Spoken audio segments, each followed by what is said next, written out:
in-laws in Israel. Thank you. They made Aliyah. Hi, ladies. Good evening. Let's go. Let's start.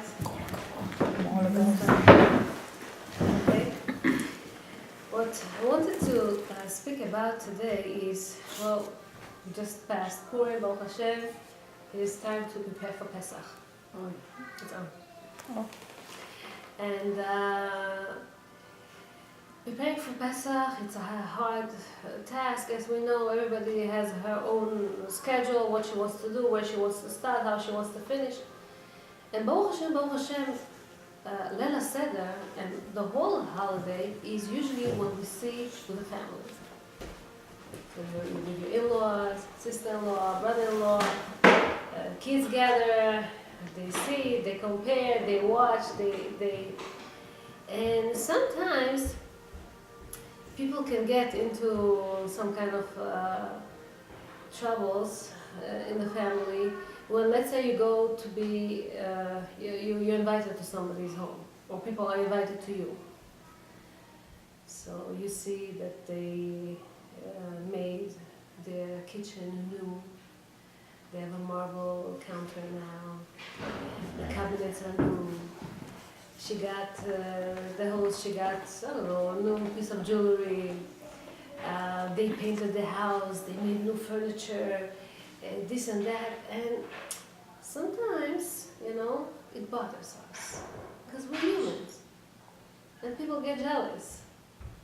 And the whole happiness of the holiday goes away when you sense this kind of things, and it bothers you. Why do I feel that? Or do I really feel that? Like we're, let's say, religious people, we should supposed to be above these things. So the truth is, people do go through all kind of feelings like that, and the question is, how can we work on ourselves not to feel that bad feeling, not to envy whatever they've got, and the new stuff that they have, the beautiful things that they have, the new technology that they have, the new iPhone that she has, and so on and so on and so on. So when we read the 10 Commandments, right? First 5 commandments are relations between us and God. Okay, our responsibilities to Hashem. The last 5 commandments is our commitment to our relationship with other people. Ben Adam Chavo. So it starts with Lo Tirtzach, not to murder. Lo Tin'af, not to commit adultery. Lo Tignon, not to steal, and so on. It looks like Lo Tirtzach, we're not murderers. It's easy for us. We won't commit. We won't do such. We won't go and kill somebody, right? So it's not so hard for us. It's not for us. Not to commit adultery. You really have to work hard to do that. We're not this type of people, and you think to yourself, it's not for us. This mitzvah, this love, and then you have lo tigno. We're not robbers. We're not stealing. We're not. Even though it could be a bit harder sometimes. People, let's say, go and work in an office, and so you say to yourself, I'm going to take this pen, and you don't think it's a stealing. It's not a big deal for you, even though it's not allowed to take somebody's property without asking. Then we have lo ta'aneh berecha ed shaker, not to false witness, not to speak lies, not to go and gossip and all these things, the chet'ei hapeh, whatever the mouth talks. And then we have lo tachmod, not to envy. Tachmod, if you think about this, what exactly do you do? Do you commit a sin? Do you go actually and do something? You don't do anything. מה זה לא תחמוד?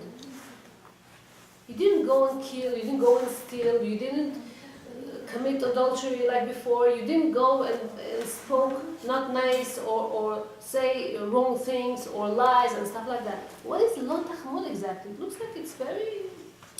The truth is, lo tachmod is the hardest mitzvah that we have over here. because Latachmod means that we have to control our inner thoughts. Don't feel envy, don't get jealous. כתוב, את בית רעך ואשת רעך וחמור רעך, and it gives details, your friend's house, your friend's wife, your friend's belongings, everything. Don't envy these things.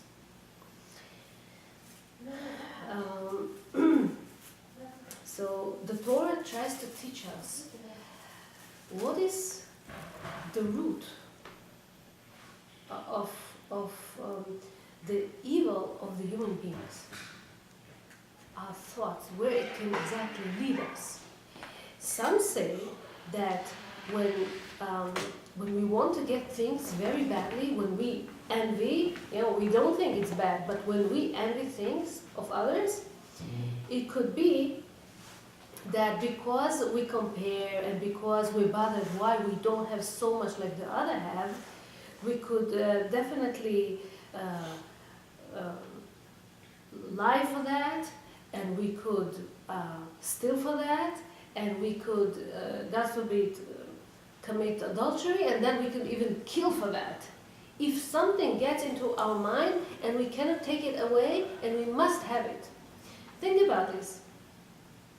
In the American society, people,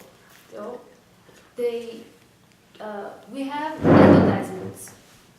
This advertisement industry is so big. People spend on this hundreds and thousands of dollars for advertisement. Average American is exposed to 3,000 advertisements per day.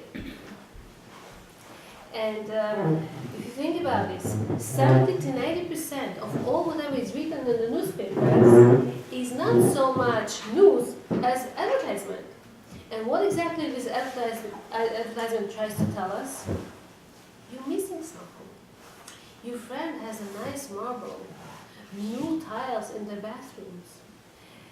She has a mink coat, and you don't. She has a new Rolex or some other brand name watch, and you don't. She has this, she has that, brand name this, brand name that, and you don't. You're missing a lot. What are you? You're nothing if you don't have these things. And it makes us go and try to get out of our way, even though we don't need these. We didn't even think that we might want it or have it. All of a sudden, you're not satisfied, you're not quiet, you're looking for stuff, you try to work harder, you try to make money to get another thing and another thing and another thing, to compare yourself to others, stuff that you don't even really need. That's what motivates us, basically. People could have lived in a nice little home, and they get whatever they want, and that's it. But human nature is not like that. We constantly want things. Constantly want to achieve another thing and another thing. I want to read you something. King William I, he was a king in England. He conquered England about close to 1,000 years ago. Okay? He was very powerful. He was very rich. He had army, he had power, he had whatever a king needs to have. Okay? And still, he didn't have anything of whatever we have today. At his home, he didn't even have a sewer system, if you think about that. He didn't have a remote control to the air conditioner. He didn't have, I don't know, how did he get along? Today we have so many things, and we're not, in a way, satisfied. If you would, Alexander Magdon, he also conquered a lot of nations. And if you ask him, he couldn't even have, today, American typical breakfast is cereal. Cereal that contains many, many minerals and vitamins. You have everything in this cereal with milk. Could he have bought such a thing, such a luxury like we have today, a cereal with milk? He didn't have these things back in that day. We have windows that are, are blocking any kind of storm, any kind of... Did Korach, which was one of the richest people in the world, had such kind of a windows? We don't compare ourselves to those people that lived many years ago that had luxuries for their time. We compare ourselves to people who live today that have today's luxury. And if we don't have them, we feel upset, we feel sad, we envy, we feel jealous, we have all kind of negative feelings burning inside us. Why I don't have this home like she has? Why I don't have something that, our neighbor, my cousin, my mother-in-law, my sister-in-law, whatever they have, and it bothers us. If, let's say, you will tell your old grandmother that lived, 150 years ago, that people today don't have to go to the well, they don't have to pump water from there. You open the faucet and you have running water. And you don't have to collect all kind of twigs, and you don't have to gather them and to make a fire to warm this water. You have warm water, hot water, cold water, whatever you want. People today have gas, people today have electric ovens and microwaves, right?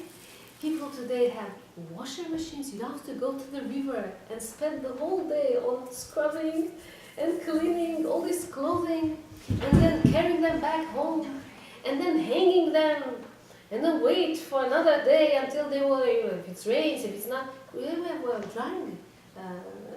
dryer that you don't have to work so hard, it's take time. You have irons, you have microwaves, you have telephones and iPhones and furniture and cushioned chairs and tables and homes and so much comfort. Nothing to compare to what people used to have in the past. You have fax, you have office supplies, things that you didn't even imagine in the past that people would have. Light bulbs, chandeliers, and so on and so on. You go on buses, you go on cars, you can get to any destination. You don't have to go on a donkey. The donkey wants to go, the donkey, you don't have to. Baruch Hashem, and still we're not happy. We're not happy. Why we're not happy with the things that we have? Why we keep complaining? Because we always compare ourselves. Okay, she has Lexus, why don't I? And it bothers you, and it drives you nuts. And you keep bugging your husband, that's not fair, why they have, why we are, you're not successful, you're not like your brother, you see, look at him, look at me. And all your Pesach, or all your holiday becomes, a whole big, disaster, just because you look at what they have, and you're not happy with what you have. It could be not even with these things, it could be with very, a lady, religious, everything was okay. She never called herself a jealous person. She never thought that she's a jealous person. But it happens even between us. So she had, her name was Esther, and she had 2 kids already, Baruch Hashem, she was married, she had 2 kids. And then a new neighbor moved to her apartment building, and it was Lorraine. And Lorraine was not able to have children in the beginning. She went through all kind of treatments, and she tried, and it didn't happen. Esther felt bad about her, and Esther wanted herself also to have more children, so when she prayed for her, she also prayed for Lorraine, so that she will have children on her own. Time passed, and she saw that Lorraine was expecting. She was very happy for her, yeah? But she also, after a while, got pregnant, and then she had a miscarriage. And she looks at Lorraine, and Lorraine did have a miscarriage. And she gave birth to a healthy born. And in a way, a little bit, she was happy for her, but it bothered her, a little bit. And then again, she was expecting Lawrence, and she had another boy. And Esther wasn't able to get pregnant yet. When we're talking about regular people, people that are not, let's say, looking after materialistic things, it's things that happens every day, you know. You see your sister-in-law, you see your friend, you see your neighbor, they have, and you don't, and it bothers you. How can we prevent ourselves from this kind of feelings? What can we do not to feel that way? So, one of the lectures that I heard of Rabbanit, he says, in order for people not to feel, not to have these negative feelings, they have to keep themselves busy with good things. He says the mind of a person must think. You know, it's not a vacuum that there's nothing in there. Must think. Whether it's going to think about nonsense, negative, bad, or it's going to think about, or you are going to think about good things. If somebody is busy with good things, he doesn't have time for nonsense. So somebody comes to a Rabbi Zilberman, and he tells him, Rabbi, I have this big evil inclination, I have this yetzer hara, I don't know what to do with myself. I feel jealous, I feel bad about this, I desire this, I want to that. What should I do to fight my yetzer hara? So the rabbi says, I don't know what to tell you, I really don't know what to advise you. But let me tell you one thing. It took time for you to meet with me because I don't have time. Now I have to prepare my shiur. In the morning I go to daven, I have to pray. Then I prepare my shiur. An hour later I have to give a shiur. And then 2 or 3 people come to speak with me. I have to run to another kollel and to study over there. I finish there, I go home, I eat fast. I have to meet, I don't know, constantly I'm busy. I don't know who is yetzer hara, I never meet him, I don't have time for him. Meaning when people are busy, they don't have time for this nonsense. People start to have all kinds of imaginations when their mind is clear, when they don't have meaning in their life. So they start piling up all kinds of nonsense. He gave also an example of Dr. Yona Salek. Dr. Yona Salek was a doctor, a scientist that developed the formula to fight the polio. If you know, in the 1950s, I think, in Israel, the polio was a very big disease at that time. A lot of children, got sick with this. God forbid, their hands and feet become paralyzed. Nothing you can do about this. So all his life he's trying to figure out what would be the formula, how to create this formula, this nasir, to fight against this polio. So his wife sends him food, some sandwiches for his lunch. And he forgets to eat them. And she keeps calling, she knows that her husband is busy in the lab, and he doesn't pay attention. She calls him, Yona, did you eat your sandwich? No, I didn't eat it, I'll eat it soon. In 5 minutes she calls him, did you eat your sandwich? No, I'll eat it soon. And the whole day is like that. She keeps calling him, he doesn't have time. What? His stomach is not hungry? He's not feeling hunger? How come he's not eating? Because when somebody is busy with something important, he doesn't think about these not important things. So at nighttime she used to come, she used to close all the electric things that he worked with, the microscopes, this, that. She would make him sit and eat something, and then go home for another day and start another day of finding a cure to this polio. So big people, or people that have meaning in their life, people that are busy with Torah, people that are busy with mitzvot, they don't have time for. So what did you say? I heard this proverb. They say that the dog that is in the dog shed, sitting all day long over there, and every time a fly comes, it starts barking at him because it's not busy.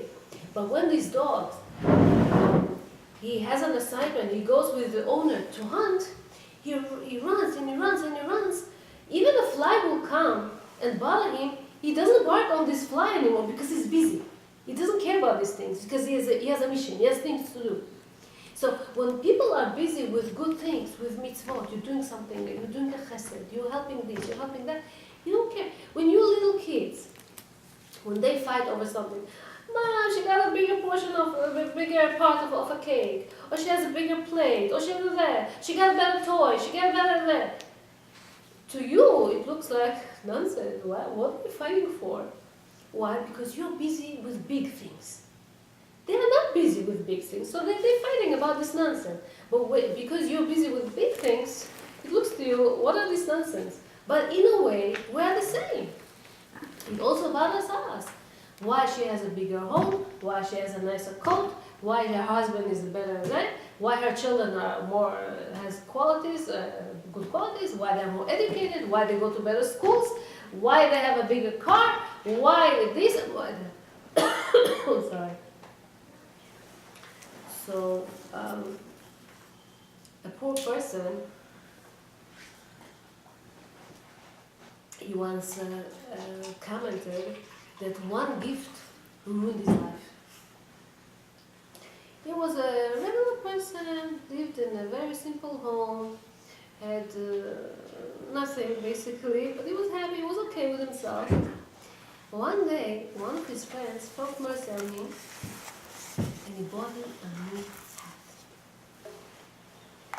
So this poor person, let's say his name is Aaron, he puts on himself this hat, and he feels so happy.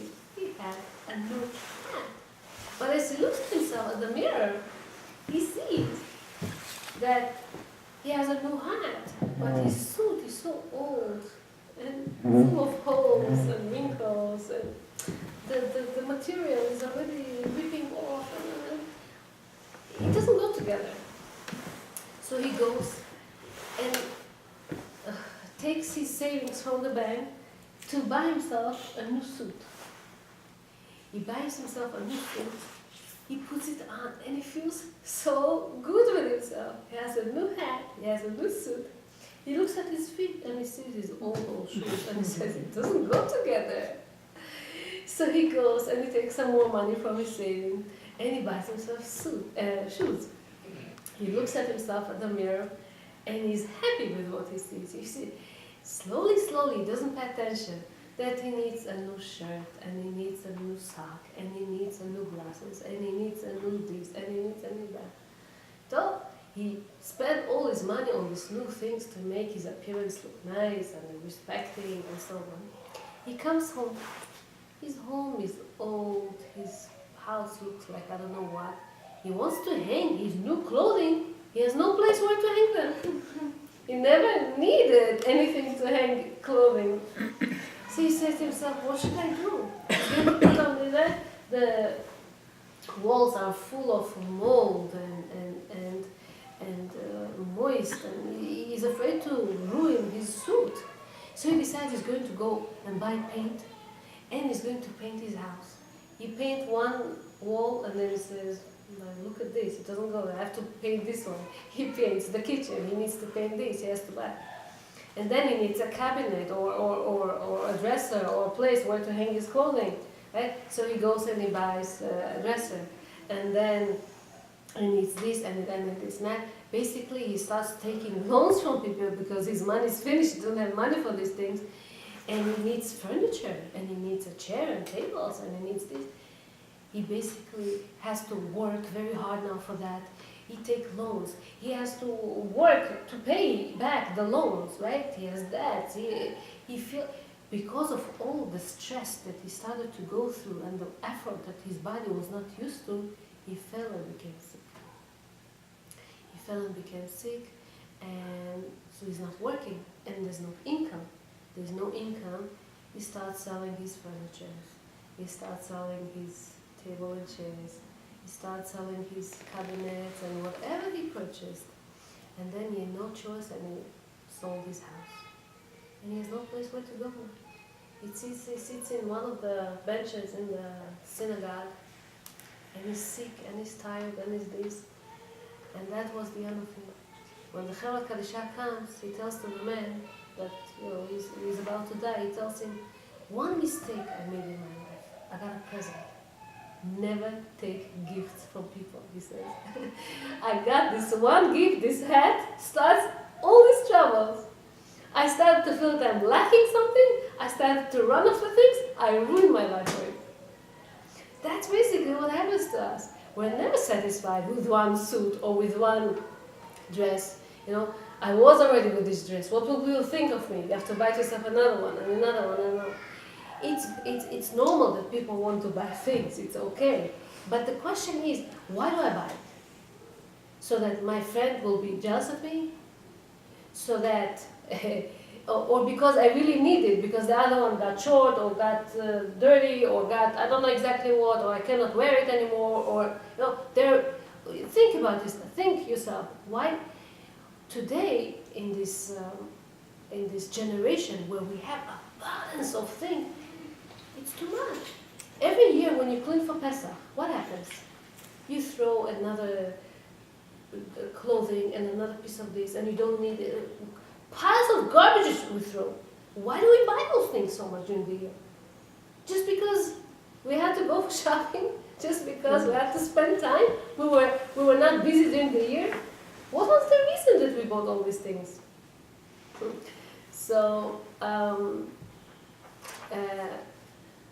man came to his rabbi and he tells him, Rabbi, I have a problem. I have a huge problem. My son got sick. And I don't understand. Out of all the billions of people in the world, why my son? Why my son got sick? Why did Hashem do this? Why all the people that I know in my work, in my job, in my synagogue, in my neighborhood, in my family, God forbid, why me? Why my son? So the rabbi answers him, the world is not a flock of sheep. If we were sheep, so what's you can ask why my luck is different from all the other sheep. You are a human being. It says, "Lefichach nivra ha'adam yechidi." Yechidi means unique, different. Every person is different from the other. His face looks different. His task in life is different. His wife is different. His children is different. Even though there are two sister-in-laws that living in the same house, let's say, right, or two sisters. She's married to one that has this kind of qualities, that have this and this needs from his wife, and this one is married to a husband that has different kind of qualities, and he has different demands from his wife, and their life is different, and everything is different over there. So one, Hashem gives them a task or a nisayon of wealth. One, Hashem gives them nisayon of health, God forbid. One, Hashem gives them, everybody gets something different to do in life. No human being is so similar to another. And because you are not similar to another, your tasks in life is different. Hashem is not going to demand from you whatever he demands from your sister or your sister-in-law, because you're different. How can we get jealous? How could we feel she has more than me or she has less than me? She has a different demand from God. I have different demand. Everybody has different tasks in life. So they also ask about Korach. Why did he fail Korach? Why he started to feel jealous of Elitzaphan? Elitzaphan became the president instead of him. He thought that he's supposed to be, and instead his cousin became, and he got upset. Everybody say Korach was very smart person. Why did this craziness that made him fall and another 250 people of his tribe? What was exactly the problem? So Rashi explains that he got jealous, and כתוב הקנאה והתאווה והכבוד, jealousy, מוציאה את האדם מהעולם, takes a person out of this world. He runs and runs and runs after things, and then nothing satisfies him. It says in Masechet Sotah that faithless woman puts her eye on somebody that is not worthy for her, and whatever she asked was not given to her, and whatever she had was taken from her. That's what happens in the end. So greedy people, that's what happens to them. It says in Masechet Sanhedrin, שכל הנותן עיניו במה שאינו שלו, whoever puts his eye on something that's not his, מה שמבקש, and notting לו, whatever he's asking, השם is not going to give it to him, ומה שבידו נוטלים ממנו, whatever he had, is taken from him, that will be. How much we have to be careful from these things. So, another example. Sason and Simcha were two good friends. Sason was an electrician, was a very good electrician, he was an expert in this, and Simcha was a tailor, and a very good tailor. Everybody liked the way that he put together the suits, the clothing, everything. People used to go, he had a good name. But for some reason, Sason always got jealous at Simcha. He thought that he counts endless piles of money every night when he finishes his work, and he goes to the bank, and his bank is full of money, and Simcha thought the same about Sason. Such a good electrician. Has so much money, has so much customers, and he's probably also, his bank account is full of money, and he invests here, and he invests there, and he's so rich, and he's so, and one is feeling jealous of the other. It says that they both, after a while, got married, and went to live in different cities. Sason, he was an electrician, right? He thought maybe being a tailor is a bad idea, because he, in his imagination, being a tailor is more successful. So he used to work with wires, but so instead now he's going to work with needle and thread. But he wasn't able to do that. For some reason, being an electrician and being a tailor is two different things. He wasn't able to put together the strings. The work didn't come out right. People didn't like his job. And they didn't follow. It didn't come. He wasn't successful in this business. And Sason and Simcha, he was a tailor, but he thought, to be an electrician is much better. Brings you more money. You should be working with wires now. He had some sense with threads, right? But now that he puts together two wires, he makes a circuit, and it's not working. People are bringing him all kind of gadgets and all kind of electrical devices to fix, and he's not able to fix things. It doesn't go together. So they both complain why they don't succeed at work. One day they decide to go to the kotel and to pray over there to Hashem that will open their luck. So Sason is praying, Hashem, that's not fair. Why Simcha succeeds so much? I also want to be a tailor, and I want to succeed, and I don't go. And Simcha from the other side, they didn't meet, right? Praise why that one.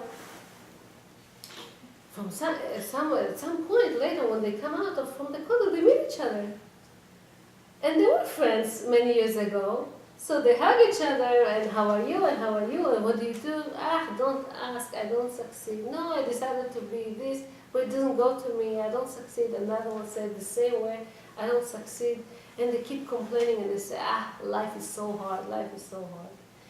The angels in heaven, they smile. They heard the praying. The idea is, if everybody would be satisfied with the good qualities that they had, Sason was very good with wires. Why did he go and start working with needle and thread? And the other one, right? Because they were not happy with what they have. They thought that the other one has more. Imagination started to work, and this is how they feel. So instead of human beings, instead of focusing on the difference, let's focus on the unity, whatever puts people together. Instead of thinking about the separating, let's think about what connects people. Instead of thinking of the positive, let's think and focus on the, instead of thinking about the negative, let's think about the positive. and so on and so on and so on.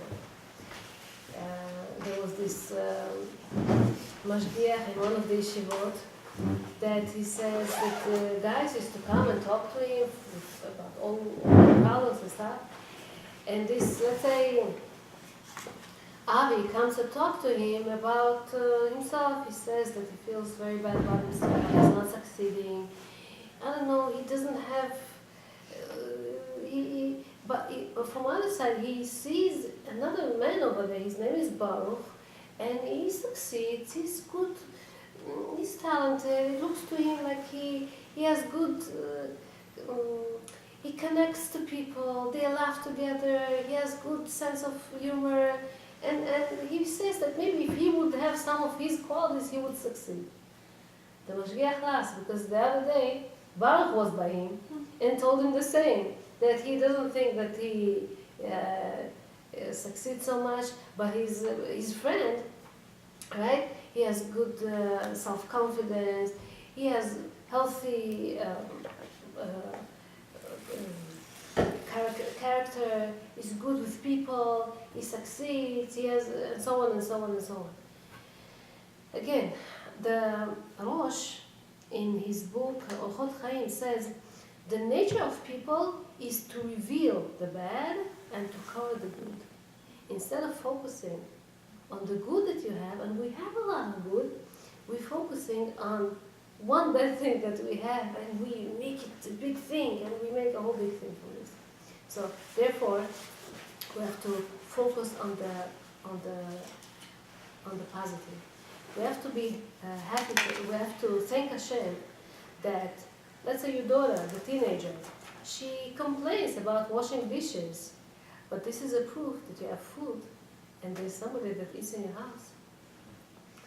And you have to thank Hashem for the taxes that you pay, because this is a proof that you're working in something and you have some kind of a business. You have to be happy. You have to thank Hashem for the fact that you have to cut the grass, and you have to clean the gutters, and you have to wash the windows, because this is a proof that you have a home. You have to thank Hashem for the parking that you